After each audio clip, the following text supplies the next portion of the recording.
They said this was supposed to be just another Thursday night game, another veteran matchup in a season full of them. But what unfolded under those cold Cincinnati lights turned into something unforgettable. It wasn't just football.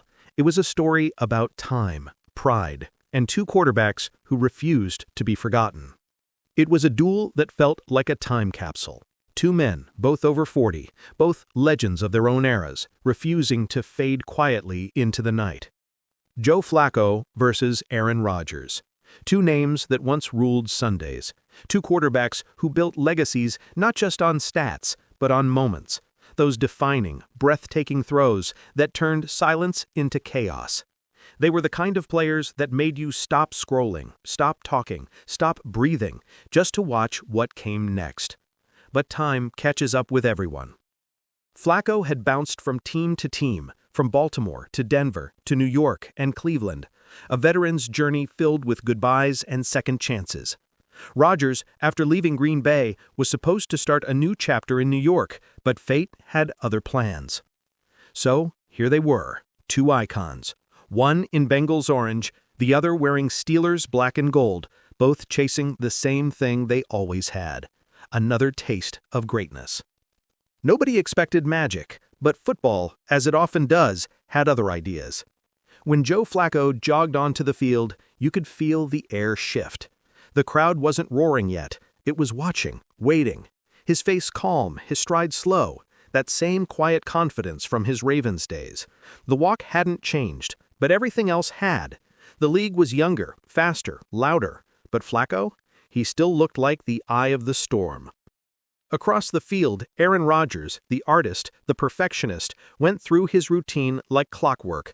The same arm flick, the same rhythm, the same half smile that said, "I've done this 1,000 times." The ball was kicked, and the chess match began. Rodgers came out firing, quick slants, rhythm throws, that signature back-shoulder dart that no one else in the league throws quite like him. It was vintage Rodgers, sharp, efficient, surgical. The Steelers' offense hummed, moving downfield with ease. You could almost hear the whispers, "He still got it." And then there was Joe. Joe Flacco's first drive, rough. A missed read, a sack, and a near interception that had the commentators ready to write the obituary. He's too slow, too old, the league's moved on. But here's the thing about Joe Flacco. He's built for the noise. He's made a career out of silence, out of letting the doubters talk while he just keeps throwing. And then, on 3rd and long, he reminded everyone why his name still meant something. The pocket started to collapse, chaos all around, and with one smooth step up, Flacco planted his foot and fired. A laser over the middle, 40 yards, threaded between two defenders, first down. The crowd erupted. It wasn't just a throw, it was a flashback. It was 2012 all over again. That was the spark. The Bengals sideline came alive. Players who hadn't even been in high school when Flacco won his Super Bowl were slapping his shoulder pads, shouting his name. It wasn't nostalgia anymore, it was happening, right now. Meanwhile, Rodgers looked locked in on the other sideline. He wasn't panicking, not yet. He'd seen everything in this game. But something was brewing, the kind of energy that builds before a storm. The first half became a dance. Rodgers responding with perfect timing, Flacco answering with precision of his own. Two old masters trading masterpieces. And then, late in the second quarter, came the drive. 8 plays, 70 yards. Flacco was flawless, audibling at the line, moving safeties with his eyes, reading blitzes like a man who'd seen it all before. And when he dropped that final touchdown into the back corner of the end zone, a throw so precise it might as well have been drawn with a ruler, the crowd went ballistic. At halftime, the cameras caught him sitting alone at the end of the bench. No celebration, no grin, just focus. That quiet look that said, "We're not done yet." Across the field, Rodgers was pacing, talking to himself, shaking his head. You could see it, that fire. He wasn't just playing to win. He was playing to prove something, and that's what made the second half personal. Rodgers came out of the locker room like a man possessed. First drive, bang, bang, touchdown. That effortless flick of the wrist, that pinpoint precision. You could almost hear the stadium gasp. Flacco's response? Calm, methodical, surgical. He didn't rush, he didn't panic, he just played football.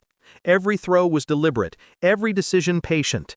And when the third quarter ended, it wasn't about who was younger, faster, or more athletic. It was about who could still command the game. In the fourth quarter, the tension was suffocating. The score? Tied. 2 minutes left. Rodgers had just driven his team to tie things up with one of those ridiculous sideline throws that only he could make. You could see the camera zoom in, Rodgers smirking, nodding, the look that says, "Your turn." Flacco took the field one last time. The crowd stood. You could feel the heartbeat of the entire stadium synced with his footsteps. First down, short completion. Second down, draw play for a few yards. Third down, play action, deep over the middle, caught, midfield, clock ticking. He looked like a man completely at peace. And then, with under 30 seconds left, the play that will be replayed for years. Pocket collapsing, pressure off the edge. He steps up, slides left, just a few feet, just enough, and then he lets it fly. A perfect spiral, gliding through the cold Cincinnati air. Receiver down the sideline, diving, caught, touchdown. The stadium erupted. Helmets flew, players screamed, fans jumped out of their seats. It wasn't just a touchdown, it was resurrection. Rodgers on the sideline could only nod, that little half smile, respect. He knew greatness when he saw it.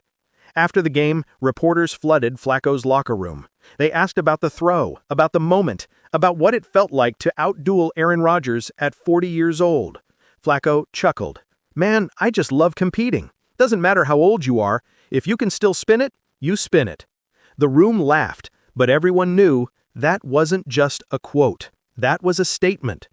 Social media exploded. Clips everywhere. Tweets, edits, montages. Vintage Flacco. Age is just a number. The comeback king. Even Rodgers posted later that night, "Respect, Joe. That was fun." And maybe that's what made it special, because this wasn't about rivalry. It was about legacy. For one night, football gave us something pure. Two legends, no drama, no headlines about contracts or trades, just football, just competition. Flacco's performance wasn't just about stats, though his were absurd. It was about command.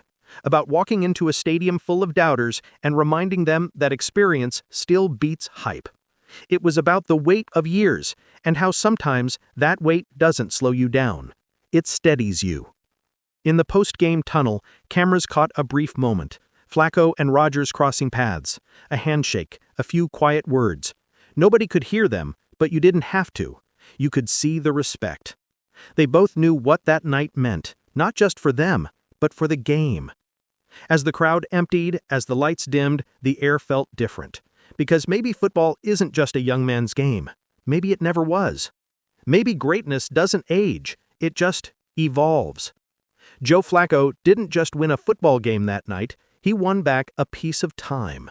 A reminder that passion and preparation can outlast everything else. And for every fan watching, every player grinding through the years, that night whispered one truth: you're never really done, not if you still believe you've got one more throw left in you.